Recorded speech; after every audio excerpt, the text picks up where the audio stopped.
Crises econômicas, guerras e mudanças climáticas têm feito o número de deslocamentos de pessoas aumentar em todos os continentes. A maior parte delas busca reconstruir a vida em locais diferentes de onde nasceram. Na América do Sul, as maiores tendências migratórias acontecem por causa da crise nos países e em função de controles de fronteira mais rígidos. Este é o assunto do quadro Direito em Pauta de hoje, excepcionalmente nesta quarta-feira.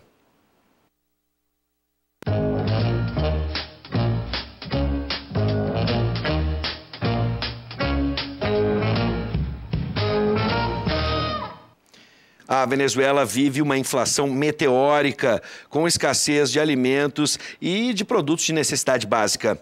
A recessão que aumenta desde 2013 e gerou uma radicalização política por parte da oposição e do governo. Com isso, 52 mil venezuelanos já fugiram da miséria e da perseguição. 12 mil vieram para o Brasil, o segundo destino mais procurado. Esses são os números e os fatos. Professor Paulo Regis, seja bem-vindo. Boa noite, Bives. Sempre uma alegria estarmos juntos. Vamos tratar um tema hoje também complexo. Sem dúvida. Bives, nós contamos hoje com a presença do advogado Marco Antônio Miranda Guimarães. Ele é conselheiro da Ordem dos Advogados da Seccional do Rio Grande do Sul, presidente do Instituto dos Advogados do Mercosul e, em 2002, ele representou o setor privado do Brasil na Conferência de Monterrey, no México. Ele é autor de vários livros, dentre eles nós destacamos Concorrências e Licitação no Mercosul e Advocacia para a Exportação. Em maio do ano passado, ele participou aqui do Direito em Pauta, tratando da questão da União Europeia e a retirada do Reino Unido. Contamos também com a presença do professor Felipe Ferraz Merino, que é mestre em Direito e hoje doutorando em Portugal, na Universidade Fernando Pessoa, na cidade do Porto. Ele é professor de Direito do Trabalho e ministra essa disciplina aqui no campus de Canoas. Sejam bem-vindos, professores. Muito obrigado. Bom, antes de começar o nosso debate com os nossos ilustres convidados, a gente sempre indica uma obra, sempre cortesia da Livraria do Advogado. E o professor Paulo Regis vai nos dizer qual obra é.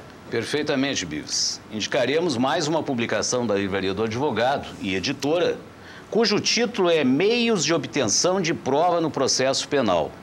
Essa obra é organizada por Miguel Tedesco Vedi.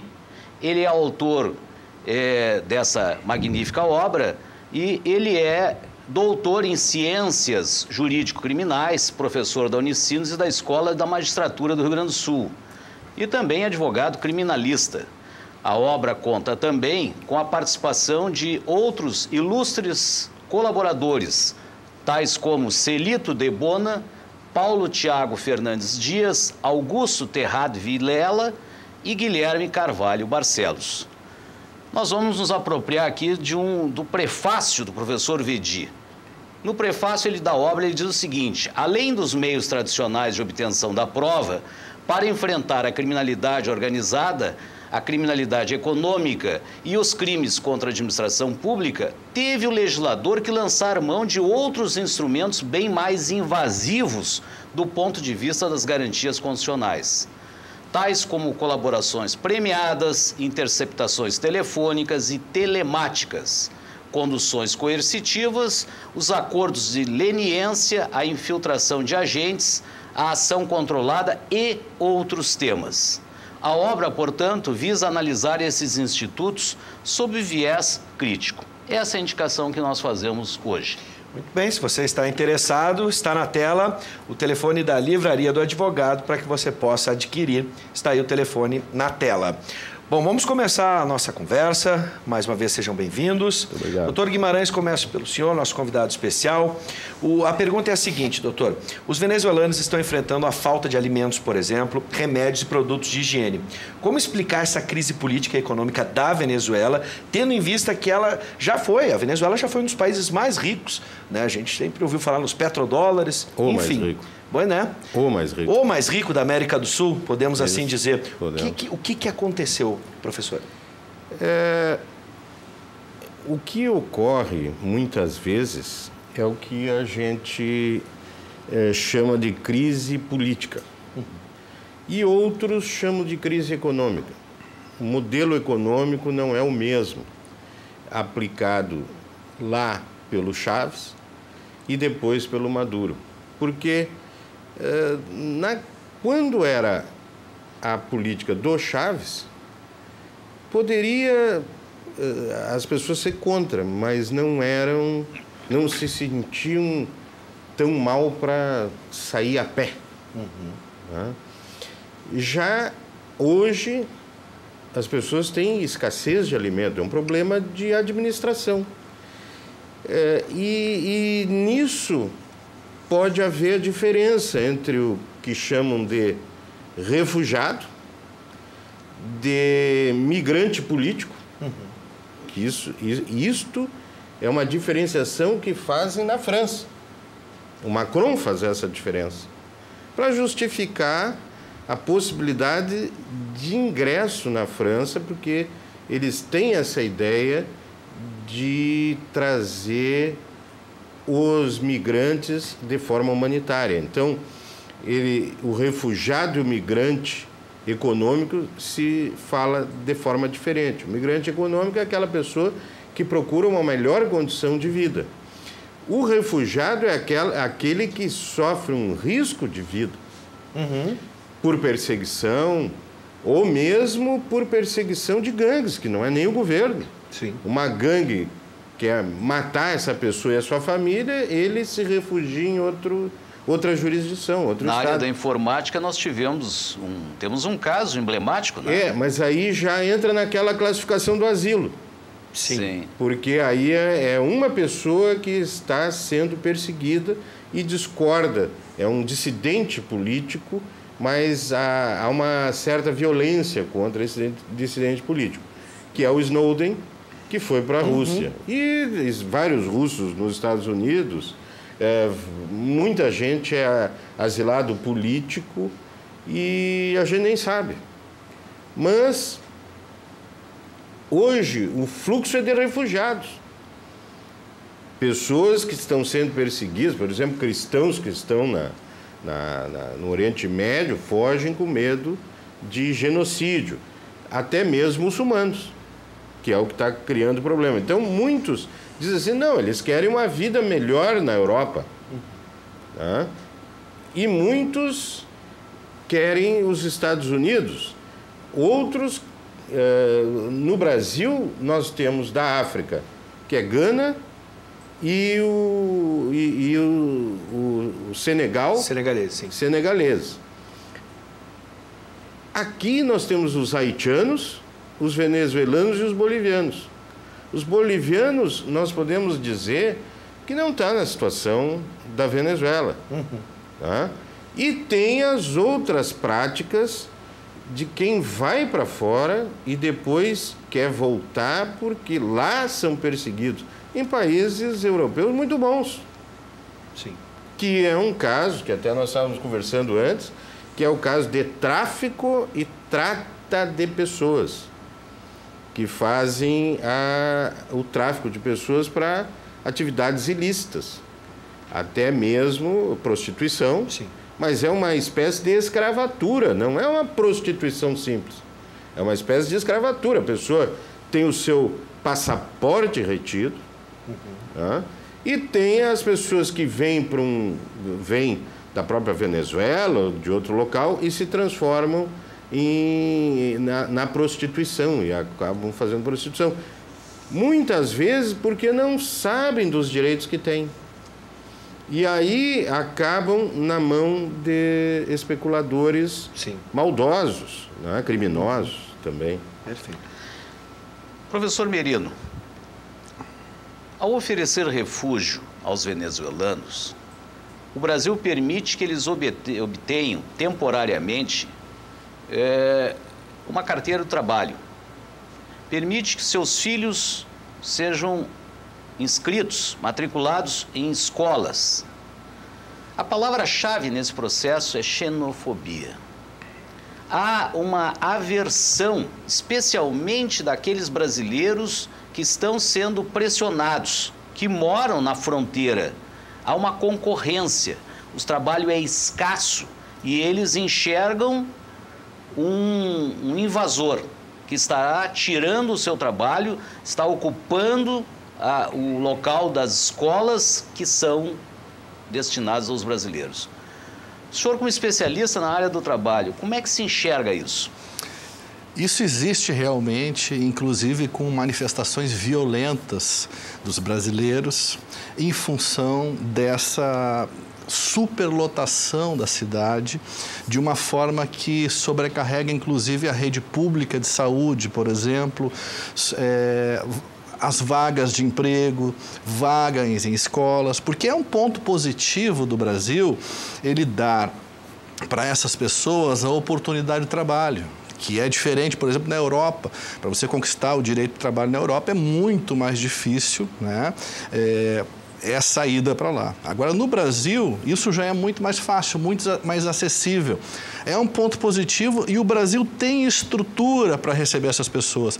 O problema é que a concentração dessas pessoas numa cidade realmente acaba gerando problemas graves. O que acontece? Nós já tivemos outros estrangeiros que foram recebidos do Brasil, ao exemplo dos haitianos, ao exemplo de outros que já vieram para cá. Mas foi feito um estudo e foram descobertas cidades aonde há carência do trabalho e essas pessoas foram distribuídas. Inclusive aqui em Caxias do Sul receberam haitianos para trabalhar e foram experiências que deram muito certo.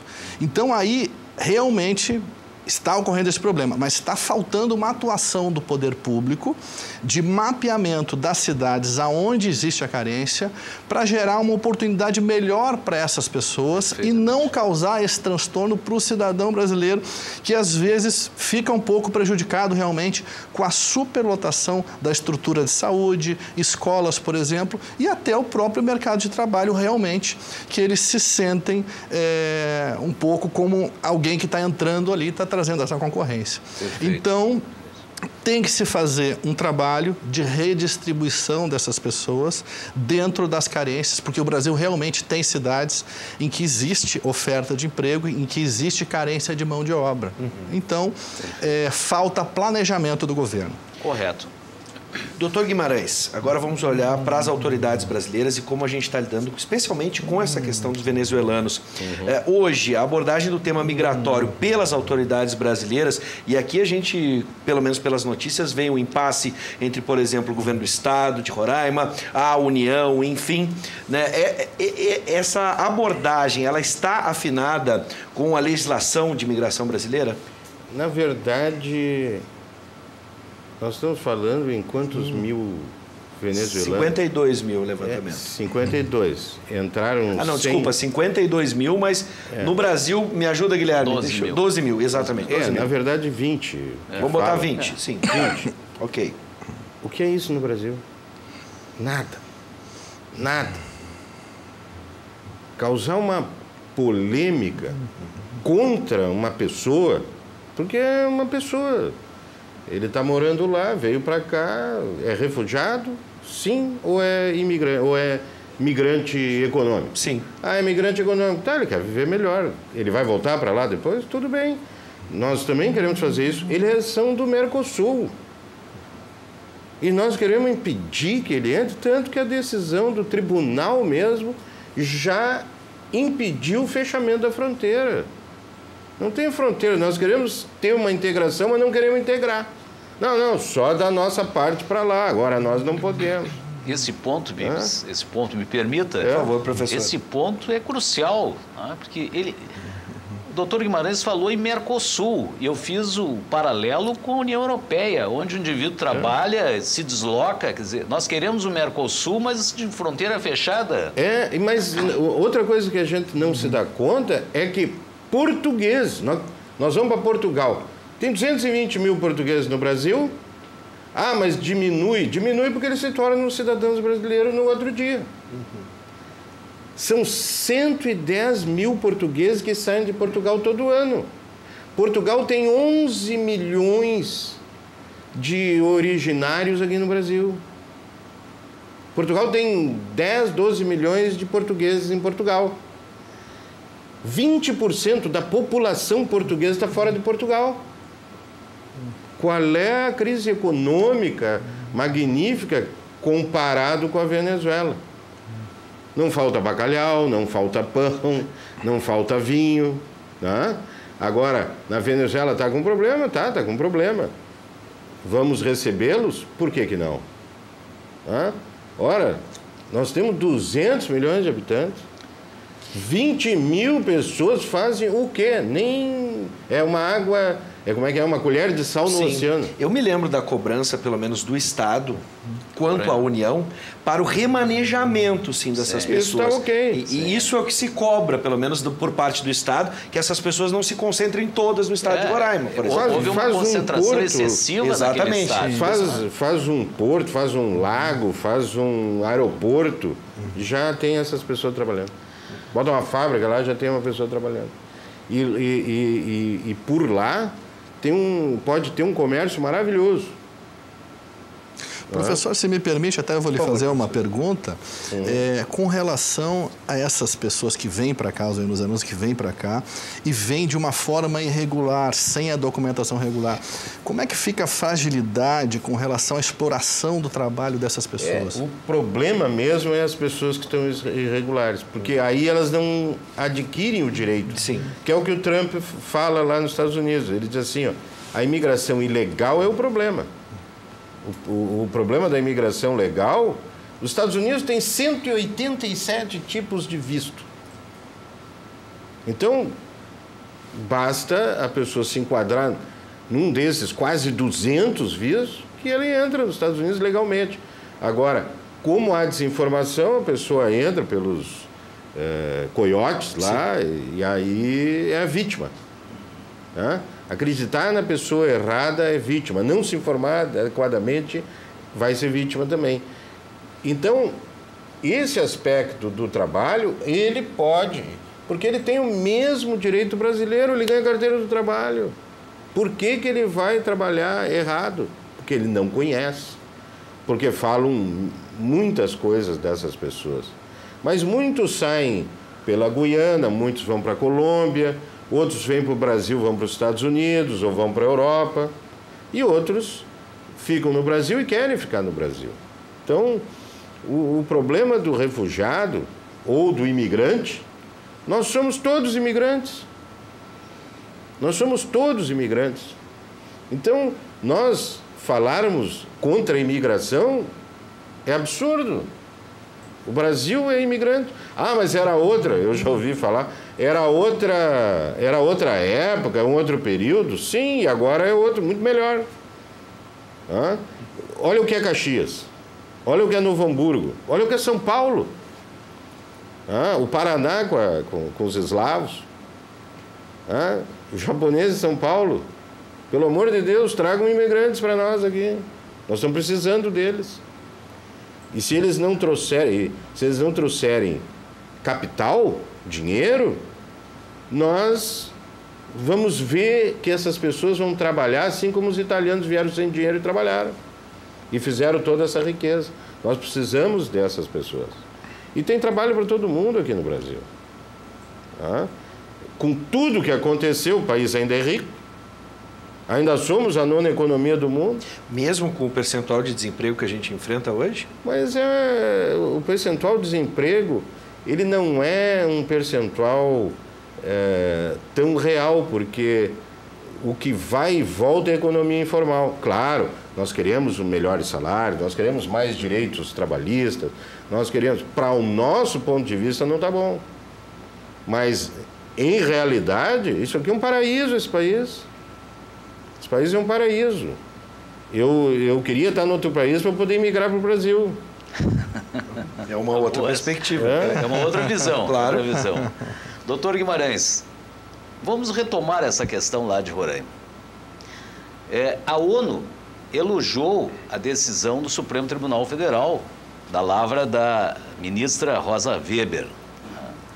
de não permitir o fechamento da fronteira no Brasil. Quer dizer, houve um elogio da ONU, não é uma situação que possa se dizer de menor importância, é de grande magnitude. A governadora Sueli Campos, que era a governadora que queria o fechamento da fronteira, ela tem, em parte, ela tem razão. Porque nós usamos a palavra concentração, houve uma concentração, ou seja, não se vai adiante, se fica logo ali na fronteira. Sabe-se que existem doenças e essas pessoas que migram já vêm com desnutrição, com problemas de saúde grave e vão ocupar, então, não só os pontos de trabalho, tá? Vão ocupar as escolas e também irão se valer do Sistema Único de Saúde. Então, sob o aspecto legal, o Brasil tem esta obrigação. O Brasil é signatário de um acordo internacional em que ele é obrigado a receber essas pessoas? Sim, o Brasil, legalmente, não pode fechar a fronteira. E todos os países que pertencem à ONU, eles têm que aceitar refugiados. É isso que está dando o problema hoje na Hungria, na República Tcheca, na Eslováquia, que não querem receber. Vocês todos devem ter visto o que o rei da Noruega falou, que são favoráveis a refugiados, querem receber refugiados. E aí, o que está acontecendo? Existem cotas para os países. Então, tem que ter uma organização. Agora, é um bom negócio político falar para quem acha que eu sou mais branco do que o outro, então eu não quero essa pessoa com cor diferente da minha. E principalmente esses países que têm uma democracia mais recente. Sim. Isso é normal. Só que a Hungria radicalizou, ela fechou total. E a Inglaterra quer poder escolher. É um direito, é uma questão de direito de escolha. Eu posso escolher quem eu quero trazer para dentro do meu país. E que não é uma coisa errada. Agora, se por trás disso eu impedir a imigração, aí é um problema. Bom, eu quero agradecer, em primeiro lugar, a presença ilustríssima do doutor Marco Antônio Miranda Guimarães. Seja sempre bem-vindo, doutor. Professor Merino, da mesma forma. Estamos em casa. E professor Paulo Regis, sempre é um prazer recebê-lo. Até o nosso próximo encontro, né? Da mesma forma, Bis. Esperamos brevemente estar nos tratando de outro tema jurídico. Sem dúvida. Até breve. Até breve.